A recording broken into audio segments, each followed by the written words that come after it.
If someone broke into your house, which weapon would you choose? I am here to tell you that a bolt-action rifle with a bayonet, and that's very important, is the best home defense weapon you can have. Before you dislike the video and call me nutty, I am 100% convinced that by the end of the video, you will be 100.5% convinced that this is indeed truly the best home defense weapon. And so I'm going to break down my reasoning, but please watch all the parts before jumping to conclusions, as each section will build off of each other. I first need to demonstrate the power of the bayonet. Since I had trouble getting a legal human volunteer, I will go with the third best option of a watermelon.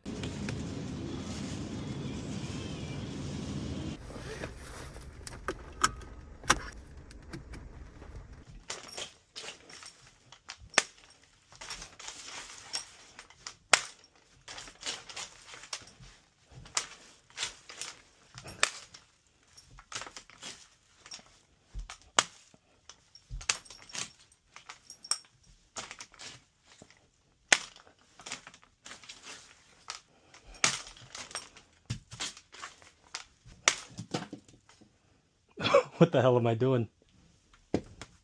The vast majority of home intruders are looking for loot. They are not trying to get into a firefight for a number of reasons, and this is why in lots of home defense or property defense footage, if you want to call it that, the moment the intended victims fire a shot, the intruders scatter. The robber wants valuable items and a quick in and out, not to reenact a Modern Warfare 2 lobby. Furthermore, if the robber starts shooting back and ends up killing the homeowners, they're now also wanted for murder, and if caught, they're gonna be drinking Keefy coffee every morning and frying chicken wings in a mop bucket for the rest of their lives. And so in other words, there are many reasons why the vast majority of home intruders would rather run away than stand their ground and shoot back if spooked by some sort of resistance, and this is also why a bolt action rifle is not as crazy as it sounds. Imagine that it's in the middle of the night and suddenly the home intruders hear a rifle go off that is a full powered cartridge. Sure, you have a bolt action rifle, but how would the intruders know? There are many semi-automatic weapons that have a somewhat similar appearance to a generic military surplus bolt action rifle at a glance, never mind the fact that it might be dark and typically people getting shot at don't stop and start examining the firearm being used like some sort of museum piece. But I hear some of you may be saying, you said vast majority. So what happens when you run into the few home intruders that are fully ready and willing to take your life regardless of the consequences? Furthermore, why a bolt action rifle? I mean, there are plenty of other full-powered semi-automatic rifles that can have a bayonet attached, and so why not use those? And my answer is shock and cowardice. When I say the Napoleonic Wars, what do you imagine? Groups of line infantry shooting at each other in volley fire, and probably also the bayonet. Two groups of men charging into one another, bayonets lowered and ready to fight it out with cold steel. But what if I told you that that image is historically inaccurate? Or let me clarify, bayonet fights certainly did happen during the Napoleonic Wars. What I mean is that this idea that groups of men were consistently engaging in mass bayonet duels to the death on the battlefield is a misrepresentation. The reality is that during a bayonet charge, one side, the side with less morale, typically broke ranks and fled before any actual bayonet fighting even occurred. An example of this comes from the Peninsular Wars during the Napoleonic Wars, in which the British often volley fired at short range, sometimes as close as 30 meters, and then swiftly followed with a bayonet charge. That often let the other side, still stunned by the volley, running away. From the book Battle Tactics of Napoleon and His Enemies, an example of this comes from the memoirs of veteran George Gleig regarding the 85th Regiment on the crossing of the Bidassoa. Not a word was spoken nor a shot fired till our troops had reached nearly halfway across the little hollow, when the French fired a volley. It was well directed and did considerable execution, but it checked not our approach for a moment. Our men replied to it with a hearty British cheer, and giving them back to their fire, rushed on to the charge. And after having exchanged several discharges of musketry that we succeeded in getting within charging distance, then indeed another cheer was given, and the French, without waiting for the rush, once more broke their ranks and fled. In fact, sometimes a volley wasn't even needed, and the other side ran away when confronted with the idea of fighting bayonet to bayonet. Recorded in the letters of Private Wheeler, Wheeler provides the following account of an assault delivered by the 51st Regiment of Foot in the peninsula. "We was soon within point-blank distance of their line. Sir Thomas then gave the word double quick. In a moment 30 buglers was sounding the charge, and off we dashed in double quick time with 3 cheers, and away went the enemy to the right about. We had now gained the ridge without discharging a single musket. Our bugles sounded the halt and fire." Just to be clear, I am not implying that the French or the losing side of a bayonet charge were cowards. The point of me bringing this up is that even battle-hardened enemies fled at the potential scenario of bayonet duels, as, believe it or not, the idea of getting stuck and gutted by a bayonet is much more frightening than taking a bullet you didn't even see coming. And so imagine home invaders looting your electronics and snacks when suddenly a bright flash erupts as a full-powered cartridge goes off. It strikes one of the home invaders, and before they even know what's going on, you charge at them, bayonets lowered. And unless you live in a mansion, that distance is most likely not much to close. And then you start gutting the first person you reach with the bayonet as they scream for help, but since you're at bayonet fighting distance, there is a very real chance that the remaining home intruder ends up lighting their friends up out of panic, if not having fled already. As for why a bolt action rifle, well, it is to force you into a corner so that while you do have more rounds to use in case of an emergency, you force your morale and willpower to confront the enemy at that very moment in hand-to-hand combat and not rely on modern technology. But there is another reason why you want to use a bolt action rifle with a bayonet: the entity. Why are humans afraid of the dark? Some explain it as fear of the unknown, and sure, I mean, that does kind of make sense. But in a locked house that you know like the back of your toes, what about it is unknown? Even if it is dark, I'm sure you know every inch of the house or apartment,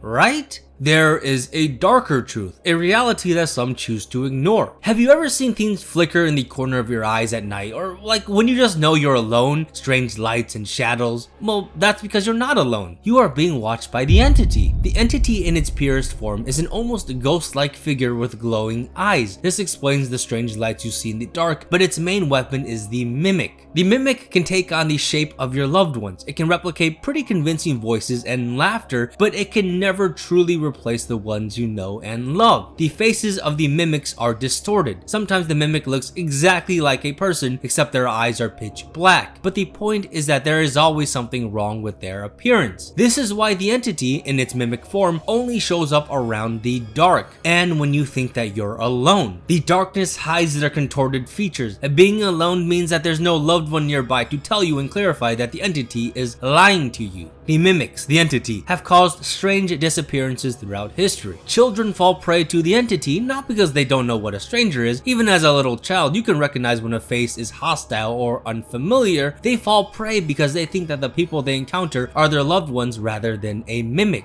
And so people come up with strange stories of disappearances, or equally strange stories such as unexplained internal combustions, when in reality it is the entity claiming another victim. And so how do you defend against the entity? Well, the mimic needs to approach you. It needs to get close enough to possess you and harm you, and only when you start to acknowledge it verbally or mentally does it start to advance. The problem is that the entity is smart. It can read your fear, it can manipulate the narrative and your emotions, and most of all, it can pretend to be the ones you love. If you fire a rifle at a supposed entity you think is mimicking a loved one, it can actually turn out to be your family member, and you have just made a fatal mistake. The mimic understands this fear, and so it makes you doubt what you see. It convinces you not to shoot because you're going to end up killing a family member or friend, and in your doubt, the entity approaches you. And that is when the bayonet comes in. By the time you see its distorted features from the darkness, it is already too late to shoot, and so the bayonet is the only option you have to deal with the threat. And so practice your bayonet drills. Learn to be wary of mimics and the entity, because some say that they never truly go away. Oh, you made it to the end. Well, please check the date of this video and April Fools! Hey, I'm sure There are people out there that took this video dead serious, but I did warn them to watch until the end. So anyways, thank you so much for watching, and if you're new to my channel, hi and bye.